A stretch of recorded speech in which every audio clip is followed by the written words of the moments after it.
What is the true meaning of forgiveness, and how can we actually forgive? We're going to discuss that today on Happy Hour.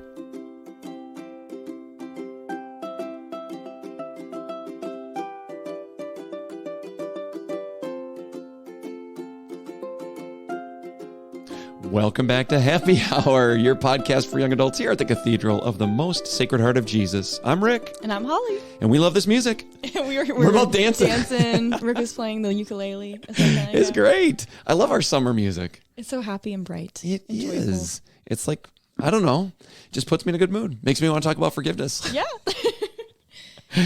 I think that's what we're going to do today. Yeah.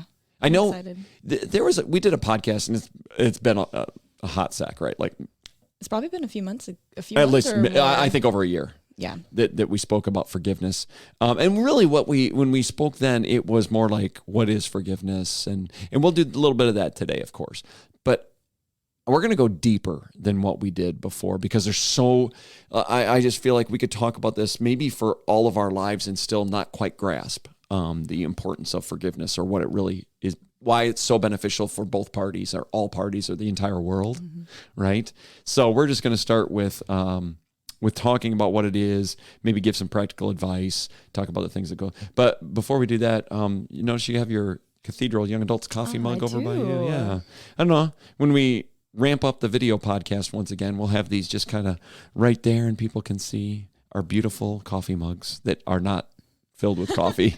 In fact, mine is currently mine is an empty coffee ceramic cup, and I have my little, like, the Dixie to go cup, but it works really well. So I just find it ironic you have your coffee mug right next to the cup that you have coffee in. I could pour it in, and maybe that would make more sense. I don't know how clean it is. I wouldn't pour it in yet quite yet. We'll wash them first. Yeah. How's your week been? Is it good? Yeah, it's been good. Yeah. Lots of classes, summer classes. Oh. What are you taking right now? Ooh, multiple things. Just basically any grad class with just like math, science, social studies, English, just how the methodology and how to teach it in the classroom. Wow. So that's been quite interesting. Some of it, I would say, is very practical. Mm-hmm. Some of it, I'm like, I won't use this, which is, it makes it a struggle to find a purpose to study it if you're not going to use it. So, right. But always knowing the foundations is very important in all things. Yes, it's true. Currently, I'm in the Genesis of Gender and the Lay Apostolate for my graduate program, and those are wrapping up for me. Fortunately, I think one ends next week, the other one ends in a couple of weeks. So then I get to take a deep breath and go into my final 2 courses, and then yay! You're so close. I know. It feels good exciting. though. Yeah, it is. I'm trying to be cognizant of the amount of time that I have left and the people that I'm still encountering. So I don't know. I feel like I always try to do that, but I don't know. Maybe I'm just even more aware of it now. Right. Now that it's coming to an end. Hopefully we do that with our own lives. Like the closer we get, the more cognizant we are of the people that are around us. And that's really what we're kind of talking about anyway today.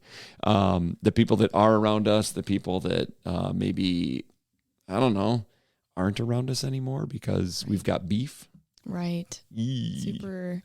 I think I heard something one time that it was I don't know, it was probably on YouTube, that I think it was a story, a parable kind of thing, where a man and wife like argued before they went to bed, and one of them passed away when like the next morning, and then you live with that the rest of your life. Yikes! And that's like we don't know how much time we have left, truly. Yeah. And it projects like it's an urgency.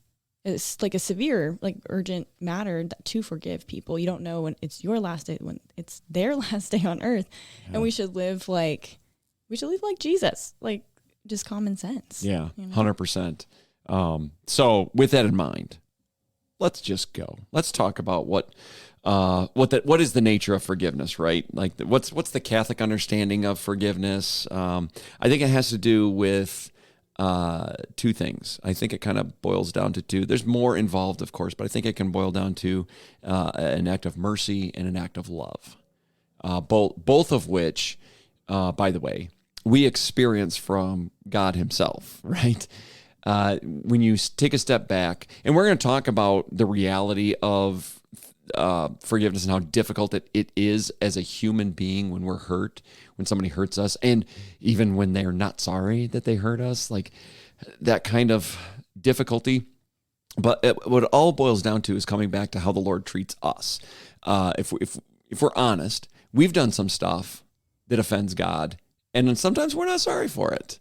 Like, we just aren't. That's true. And yet he still offers that mercy and love through forgiveness towards us. So what a good model. It's a really hard one to follow, but very, very good. That's a very good point. Like, even when you don't feel sorry for something and you can't see the point of what you're doing and how it might be wrong. Yeah, that's just it. Like, maybe we're so caught up in ourselves and on our feelings and what our truth or reality is, however you want to say it, right? That we're forgetting that somebody else, that we've received this type of love and mercy, and the expectation is that we then give it as well. And so just first of all, being cognizant of it, like it's in our purview. We're seeing it now.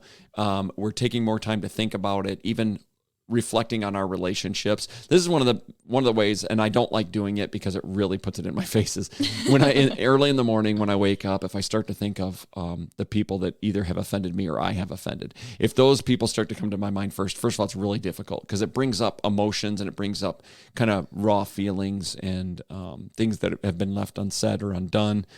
But it's also very good because it'll tie into some of our other things we're going to talk about. But it really makes me aware of the desperate need I have to forgive and to be forgiven. I think when you explore forgiveness with people, it helps. I think part of it is letting go of that resentment that we feel. It's about seeking reconciliation. So like when I wake up in the morning, I think about those things. I actually desire reconciliation in those things because it consumes my thoughts. When we have resentment, it can whoever we have resentment with, they consume our thoughts. Even if you try to like push it away, just like be the better person, doesn't matter because reconciliation hasn't happened, and so we're consumed. And the other person probably isn't even thinking of us, but we're consumed with that person in that situation, right? Have you been there? Have you felt that? Yes. Yeah. I'm just nodding along. Yeah. What I think you mentioned like earlier too, and what you were saying is like what's left unsaid and undone. And I really like that because I think a lot of where like that resentment starts is actually not expressing how you're really feeling to that person. Yeah. Which that's at least for me, because I'm not as confrontational. So I might just harbor it and I won't actually do something about it. They might not know that they hurt me in their action. Right. So it's really important. I've realized these past few years that it's really important to go to that person and explain the way that you see your story, your narrative, and then see the way that they saw it. Yes. And their story and how they're perceiving a situation or whatever happened. So I just think that would save a lot of resentment first, just like a precursor kind of thing. I think that's brilliant, Holly, because maybe you've been in this kind of scenario as well, where you know somebody, you're friends with them, it could even be family or something, and then all of a sudden you have an interaction with them and you just know something's wrong, but you don't know what it is, right? Like then I start thinking, what did I do? Like, what did I say? Right. And I would want them to tell me what I did, right? So now turn the table. So that they don't feel this, because you know how it feels to be you know, you've it. been in that situation. So think about turn the table. Turn the table. If that's how you feel, I promise you, the other person feels that way too. So if somebody has hurt you, the proper thing would be to let them know. Of course, as loving as you can, but there's also this accountability and I don't want to go too far yet because we have it's tying into all these things. So, okay. So just understanding that we really need to lean into the imitation of how Christ forgives and his example of forgiveness, right? Which is the Lord's way. And of course, through the sacrament of reconciliation, we really experience that in its full depth, right? Where we acknowledge our sins, at least on our part. We're seeking forgiveness from the Lord, and then that power. Like when I leave the confessional, I always am amazed. When I leave the confessional, I always ask myself, Rick, why don't you do this more? You know how it feels to be free. It's so good. Why aren't you doing this every day? Yeah, I mean? There's a lot of, I question myself like that. It's so frustrating to me. I am so frustrated. You frustrate yourself. I am not frustrated. I am frustrating. Maybe I'm both, actually. But then when we experience God's mercy, it really empowers us to show that kind of mercy and forgiveness towards those who have hurt us as well, right? So Absolutely. It's so much easier when you have a model to imitate, and we have the perfect model to imitate, right? And if we call ourselves Christians, if we're going to bear that name, then perhaps we should imitate the person whose name we bear. Absolutely. Right? Does that make sense? Yeah. Okay. All right. Now, I have brought up my points so far. I want to throw it over to you. What point of forgiveness do you want to bring up? Well, as we were kind of discussing this earlier, there is a point of healing and freedom through forgiveness.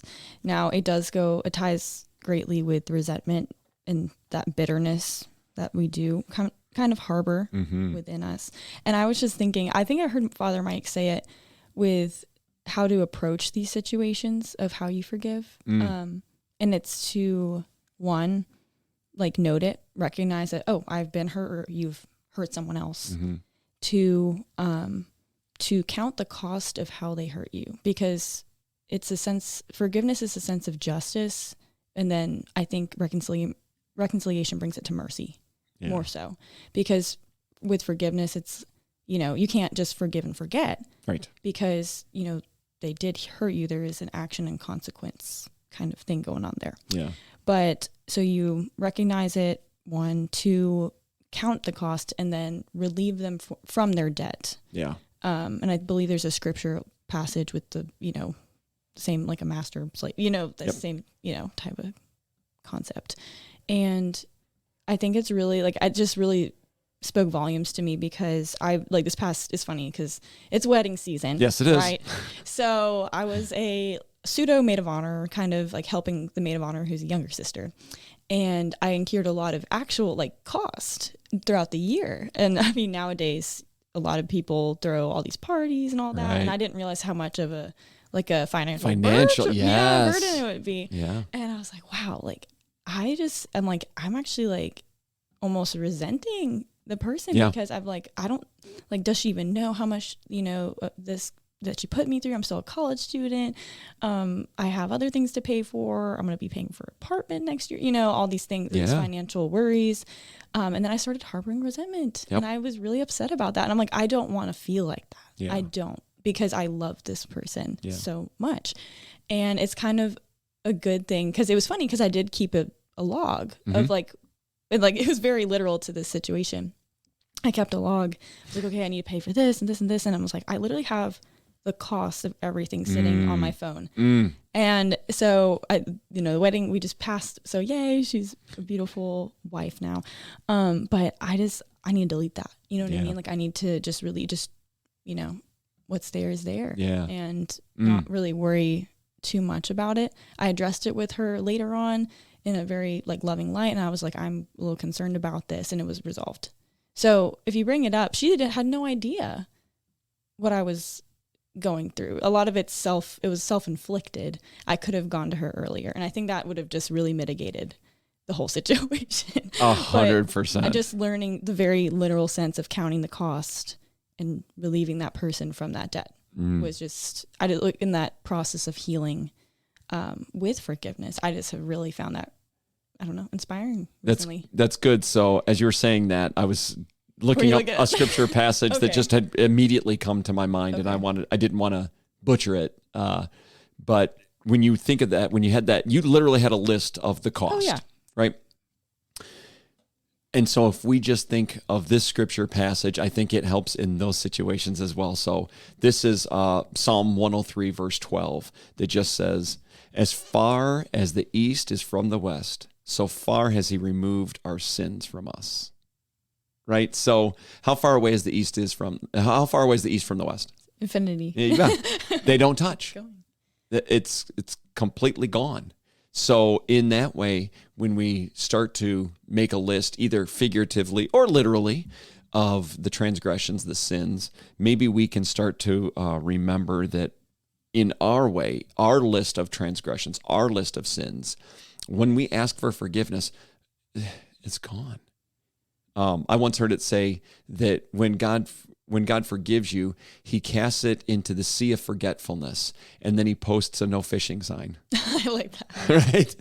I've always loved that. I always thought that was just great. Like, because if he casts it into the sea of forgetfulness, he also doesn't want you to keep bringing it up, right? So once you're forgiven, you're forgiven. Once you forgive, it's forgiven, and you don't have to go back to it. One of my favorite authors, Donald Miller, wrote a book that it really pierced my heart because it spoke out of his pain from his father in his relationship and his abandonment issues that he had with theirs.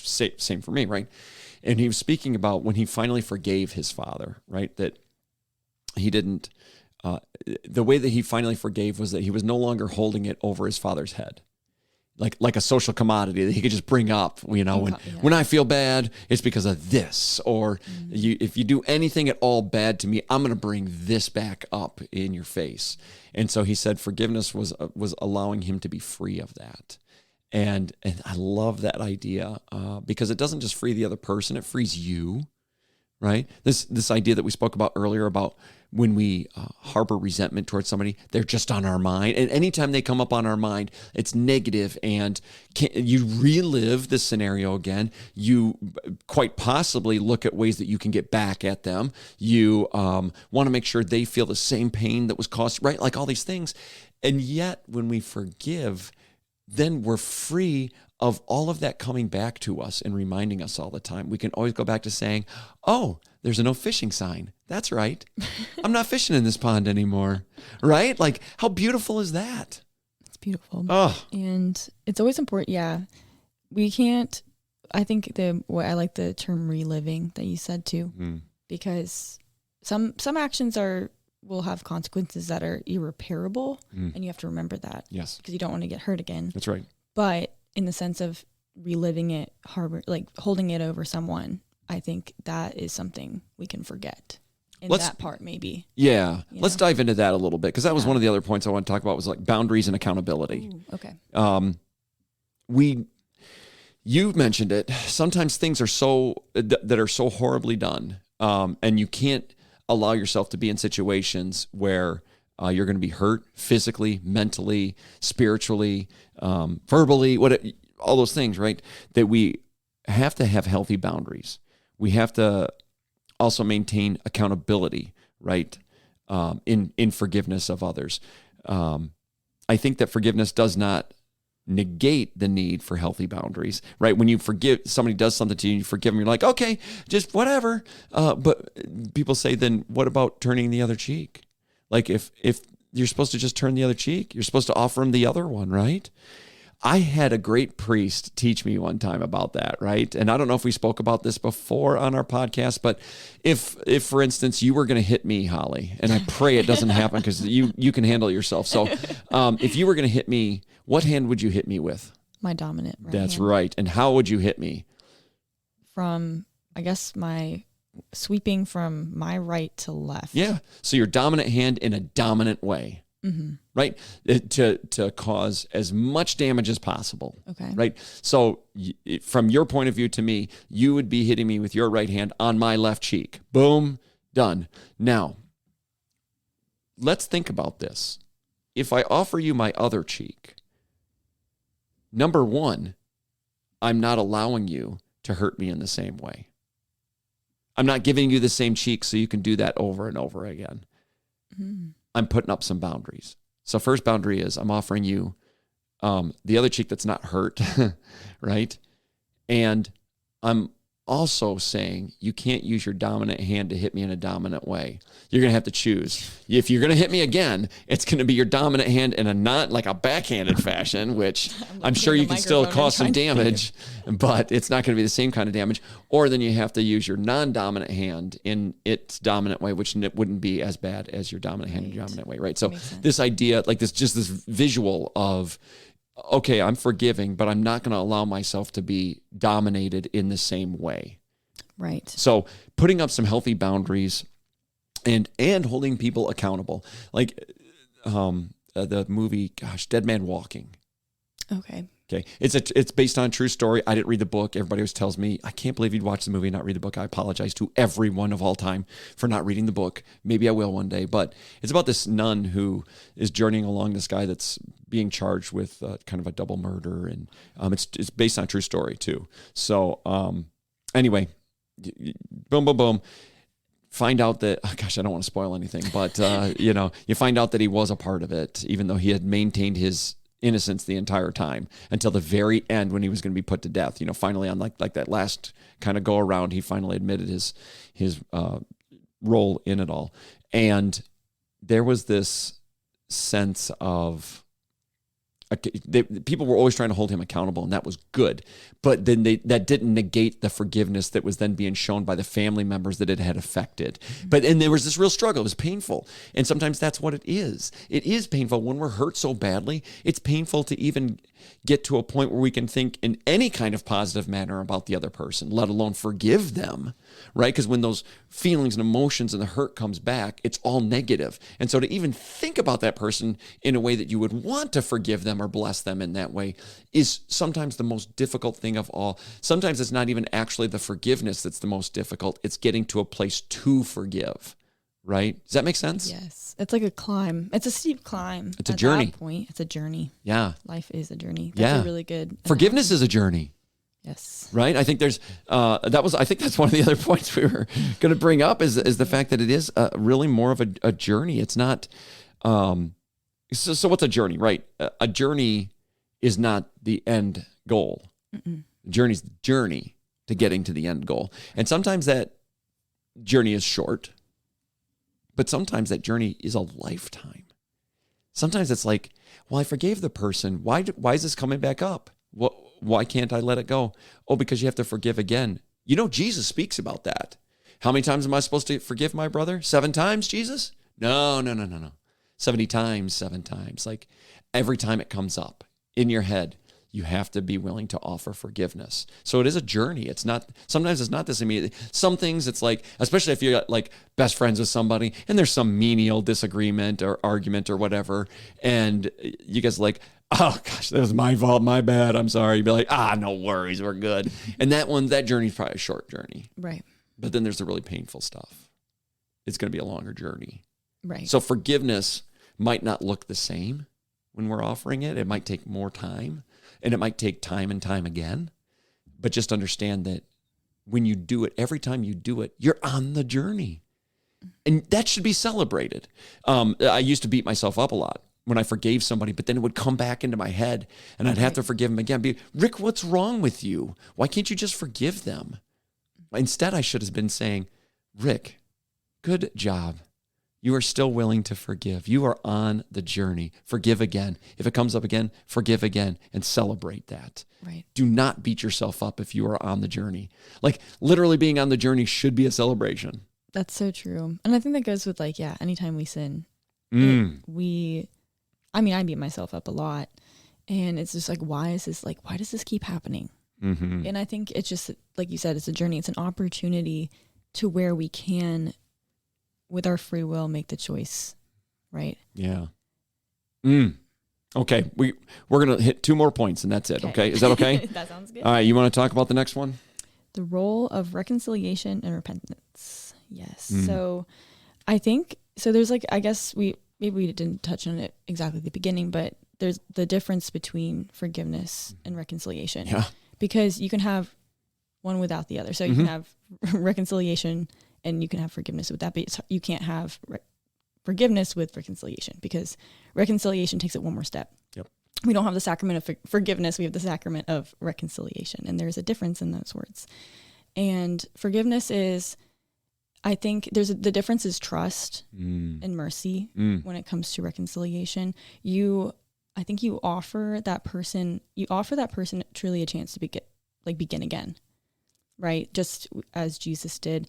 He came down for us because there was the fall of man was so big that there's such a big chasm that we needed a man to fix it, and we needed somebody who could fill that chasm, and a man cannot. Right. And that's why Jesus is here for us. But I think modeling and imitating Jesus in that way of that absolute mercy, like mercy is the love that we don't deserve, and we should treat others with that. And that really is the heart of reconciliation. And that somebody might have hurt us so deeply and so greatly. And forgiveness is like count the cost, like note it, count the cost, forgive them. But I feel like reconciliation is that one step further. It takes that one more step to be like, I forgive you, and like, let's begin again. Yeah. Oh, that's well said. That's really good. Which leads us into our final point about forgiveness and the Eucharist.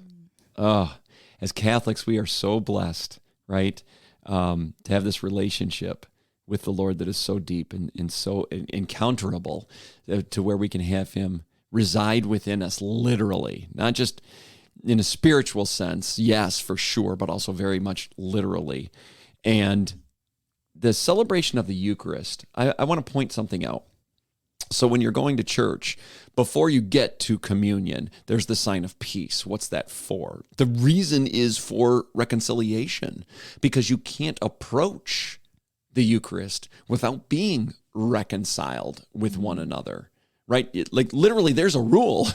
If you got hatred in your heart for somebody, you're not supposed to be receiving communion. And I think, like the peace be with you right beforehand. Yep. That's what we're talking about. Yeah, the sign of peace, right? That right. Yes. This peace, literally, it's not. This is what frustrates me a little bit, is seeing people flash around the peace sign from the 60s, right? Peace be with you. It's like, peace, peace, peace. What do you mean by that? No. That's not the kind of peace we're talking about.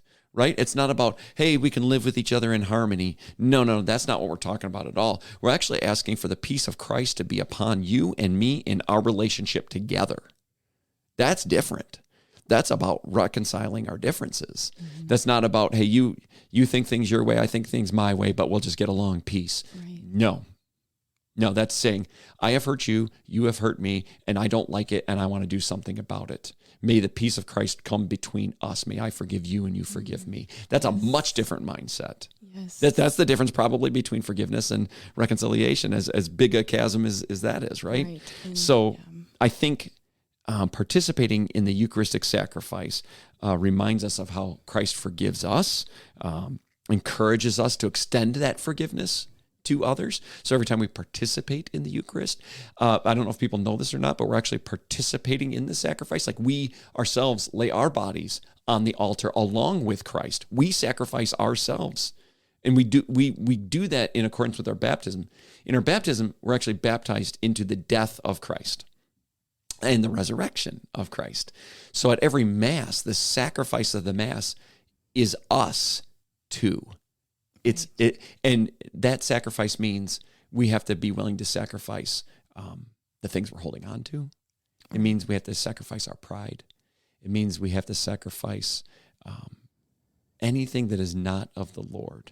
And it means we have to sacrifice our very self. Just as Christ showed us that he did do the same for us. That's the beauty of forgiveness in the Eucharist together. What an amazing thing, Holly. It's beautiful. Yeah. Peace be with you, Rick. Oh, peace be with you. And we didn't flash the peace sign. I want you to know that when we said that. Hopefully, this is the beginning of a good conversation for anyone listening, because all of us immediately, if I were to say, all right, I want you to think of somebody that has hurt you. Oh, I mean, names just, at least for me, boom, boom, boom, boom, boom. They just start popping up, right? Maybe a shorter list, because I just don't apparently view myself as terrible as I should. But how many people have you hurt that need to forgive you? That list is shorter. That's such a good point to bring up. Yeah. Yes. Like think about it yourself a little bit first. I think that's a great challenge this week, to, instead of thinking of the people that hurt you, think about people you hurt. Maybe. I think so. And sometimes that takes a little more time to unpack, because we're not always aware of the people we hurt. But then let's just flip that table one more time. Maybe the people who have hurt you are in that same boat. They're not aware, and we're harboring those ill feelings, like you said earlier, and they don't know why, right? So as we contemplate our own culpability in this relationship world that we're in, right? Maybe we can start to have a little more mercy and love towards others and ourselves. So this week, unpack this. What does that look like for you? Do you have to wake up early so you can think about this? Then do it. Do you have to stay up late to think about this? Do it. But at the end of the day, also rely on the grace and the mercy of the Lord, ultimately. Because Corrie ten Boom, who was a prisoner in the camps in Auschwitz with the Nazis, she saw her family die. She saw such horrific things, such terrible things that happened to her family. And she speaks about this forgiveness. And at the end of it, she says, can I forgive? No, I cannot. But God can. And so she leans into his forgiveness when she can't forgive. So maybe you too listening right now, maybe there's someone that you cannot forgive, but God can. Lean into that. God bless you all. We'll see you next time on Happy Hour.